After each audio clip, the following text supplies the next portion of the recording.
1976 में इमरजेंसी के दौरान प्रियम्बल में सोशलिस्ट और सेकुलर शब्द जोड़ा गया था, उसको हमने सुप्रीम कोर्ट में चैलेंज किया हुआ है और आज उसी मामले पे सुप्रीम कोर्ट में सुनवाई हुई। मैंने माननीय सुप्रीम कोर्ट को बताया कि संविधान का जो प्रियम्बल है ये 1 दिन में या 2 दिन या 3 दिन में डिसाइड नहीं हुआ था, 7 दिन इसके ऊपर बहस हुई थी, उसके बाद ये प्रियम्बल फाइनलाइज हुआ था। मैंने माननीय सुप्रीम कोर्ट को ये भी बताया कि जब ये संविधान का प्रियम्बल चर्चा हो रही थी, जब इसके ऊपर डिस्कशन हो रहा था, तो बाकायदा प्रस्ताव आया था इसमें सेकुलर शब्द जोड़ने के लिए, लेकिन संविधान सभा ने रिजेक्ट कर दिया था।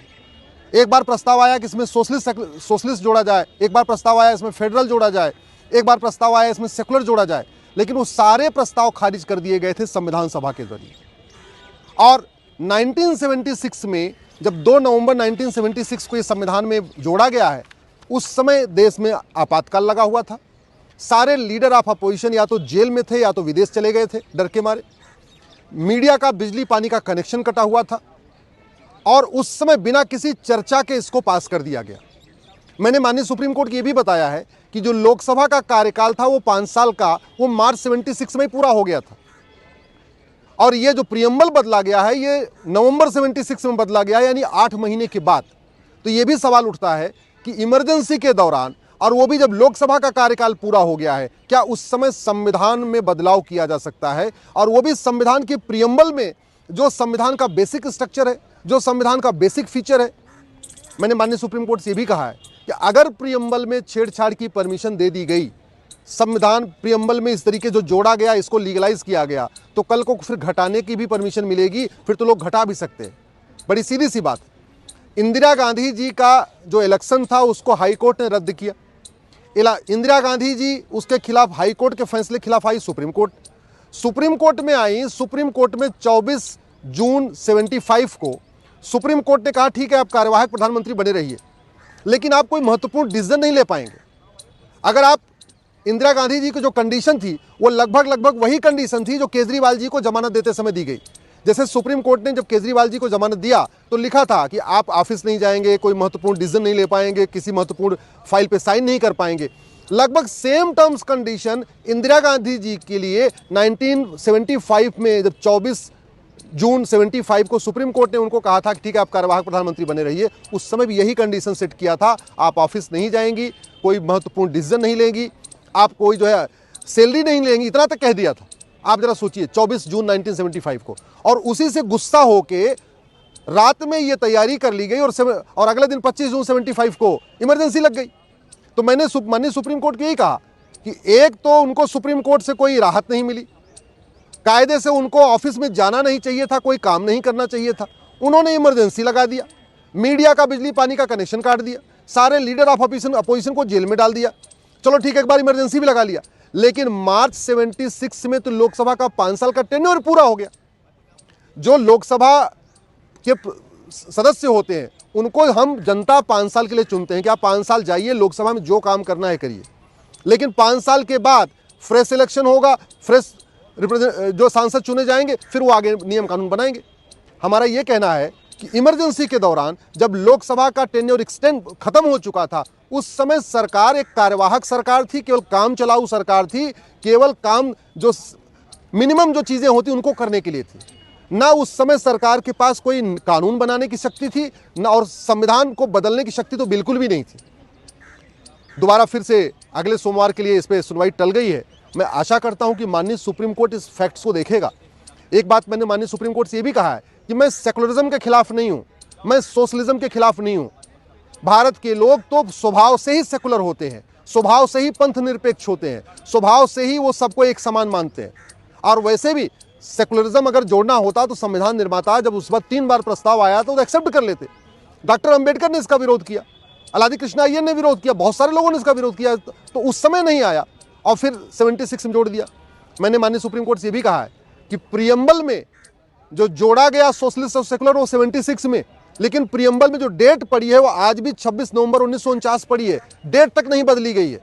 दूसरा, प्रियम्बल जो बनाया गया वो संविधान सभा के द्वारा बनाया गया। आज भी प्रियम्बल में लिखा है कंस्टिट्यूएंट असेंबली, तो 76 में कंस्टिट्यूएंट असेंबली थी ही नहीं, 76 में सेकुलर जोड़ा गया और डेट आज भी 1949 की पड़ रही है। और सबसे इंपॉर्टेंट, अगर इसको ऐसे कंटिन्यू करने का अनुमति मिल गई तो कल को आने वाले टाइम में और कोई प्रधानमंत्री देश में इमरजेंसी लगा देगा और इमरजेंसी लगा के प्रीएम्बल से सेकुलर भी हटा देगा, या प्रीएम्बल में शरिया भी जोड़ देगा, या प्रीएम्बल से जस्टिस निकाल देगा, या प्रीएम्बल से इक्वलिटी निकाल देगा। अगर इस तरीके से प्रीएम्बल से छेड़छाड़ करने की परमिशन मिली तो आने वाले टाइम में अच्छा नहीं है।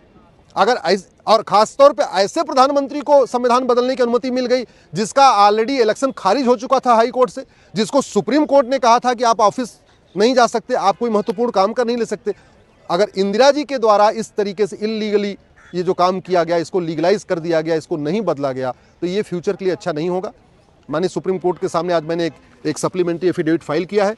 इसमें हमने 15 क्वेश्चन ऑफ लॉ फ्रेम किए हैं, 15 हमने कॉन्स्टिट्यूशनल क्वेश्चन फ्रेम किए हैं। माननीय सुप्रीम कोर्ट से ये भी कहा है ये मामला बड़ी बेंच को भेजिए, लार्जर बेंच को भेजिए, क्योंकि ये कॉन्स्टिट्यूशनल क्वेश्चंस हैं तो इसको कॉन्स्टिट्यूशन बेंच ही इसका रिस्पॉन्स कर सकती है और इसके लिए कॉन्स्टिट्यूशन बेंच का गठन होना चाहिए, वो इस पे सुनवाई करे तो ज़्यादा अच्छा है।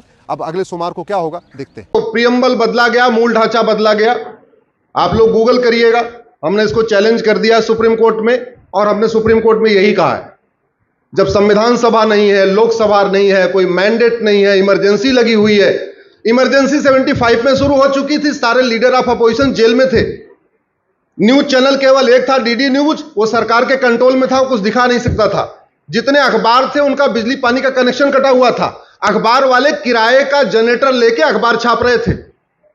1975 में उनका पानी का कनेक्शन कटा हुआ था, घर से बेचारे पानी लेके आते थे और शाम को जनरेटर चलता था तो फिर अखबार छपता था। ऐसे समय में आज लोकतंत्र की बात करने वालों ने 76 में इसको बदला था।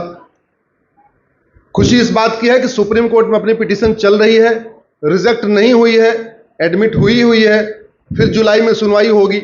मुझे पूरा विश्वास है कि ये जो संविधान के साथ धोखा हुआ है, इस धोखे को या तो सुप्रीम कोर्ट ठीक करेगा या आने वाली संसद ठीक करेगी, लेकिन इस धोखे को ठीक करना जरूरी है कि जो बेसिक स्ट्रक्चर बदला गया उसको अनडू करना जरूरी है।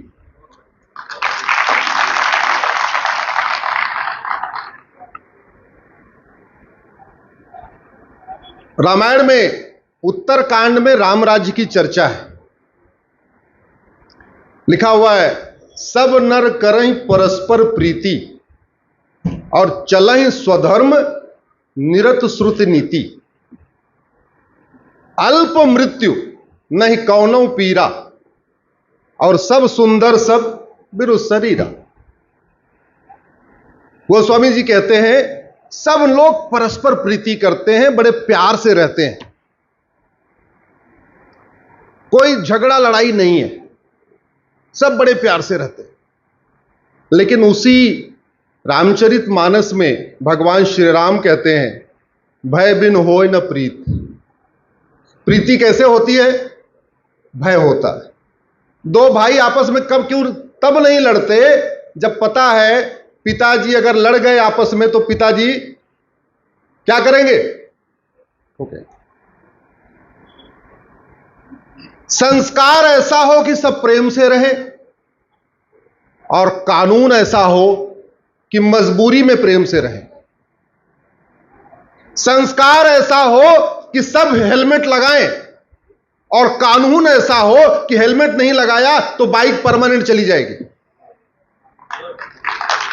संस्कार ऐसा हो घर से स्टार्ट गाड़ी बाद में करें, पहले सीट बेल्ट लगा दें। और कानून ऐसा हो कि अगर सीट बेल्ट नहीं लगाया तो 50-60 हजार रुपए गए। संस्कार ऐसा हो कि एक भाई दूसरे भाई की जमीन पे कब्जा ना करे और कानून ऐसा खौफ होना चाहिए कि अगर भाई की जमीन पे कब्जा कर लिया तो हम 10-20 साल के लिए गए। दुनिया के जिन देशों में झूठ को गंभीर अपराध घोषित किया गया है वहां शांति है, समृद्धि है, खुशहाली है। और भारत में जब तक झूठ गंभीर अपराध था तब तक भारत विश्व गुरु था और भारत सोने की चिड़िया था।